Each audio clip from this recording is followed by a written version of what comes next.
Sharada creations అనే ఒక సంస్థని స్థాపించడం జరిగింది.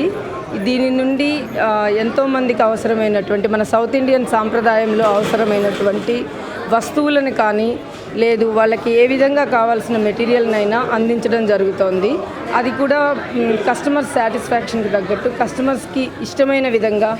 ఇవి జనరల్గా ఏంటంటే ఇన్స్టాలోనో ఎఫ్బీలోనో చూసుంటారు, అలాంటివి మొత్తం అన్నీ ఒకే దగ్గర నేను చేయించడం జరుగుతోంది.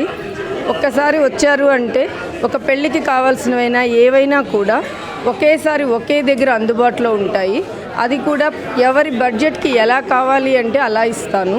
ప్రతి ఒక్క ప్రోడక్ట్ దొరుకుతుంది. ఒక హాఫ్ డే స్పెండ్ చేశారంటే మీరు పెళ్ళికి కావాల్సిన ప్రతి ఒక్కటి తీసుకొని వెళ్ళొచ్చండి.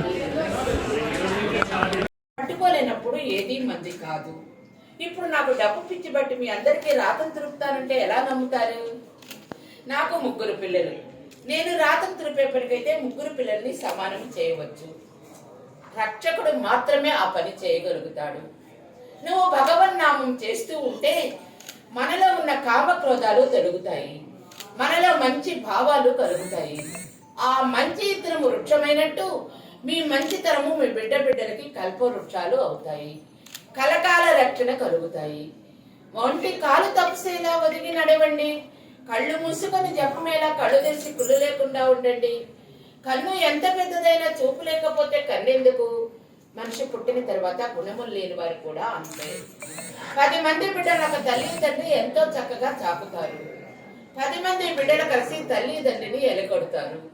అలాంటప్పుడు కొబ్బరికాయ కొట్టని అవసరం లేదు. ఎవరైతే ఈ రోజు ఎవరు ఇంటికి అన్నానికి వస్తారా అని ఎదురు చూడండి. మీరు తిన్నది మట్టిపాలైంది, మరొకరికి పెట్టింది మీ బ్యాంకీలో ఖాతాలో పడిపోయింది.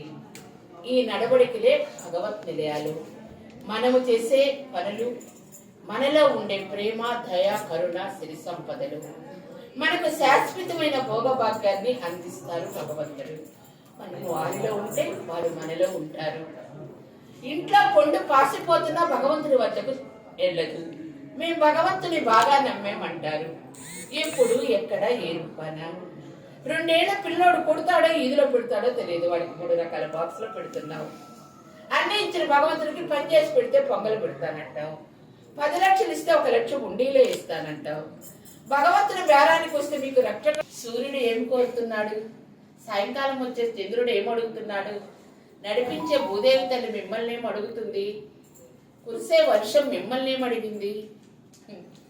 మనలో తెలుసుకోవాల్సినవి చాలా ఉన్నాయి. సంసారం ఒక కంపెనీ లాంటిది. కంపెనీ ప్రాజెక్టుని పూర్తి చేసుకోవాలి, కష్టంలో ఎదుర్కోవాలి, దయాగుణాలు కలిగి ఉండాలి, మనమంతా ధర్మంగా ఉండాలి. నా సమస్త బిడ్డలు ఎచ్చట ఉన్నా సర్వదా భగవత్ సేవ కలిగి బిడ్డలు చల్లగుండాలి, ప్రపంచ శాంతిగా ఉండాలి, ప్రపంచం రామరాజ్యం కావాలి. గోవిందా గోవిందా.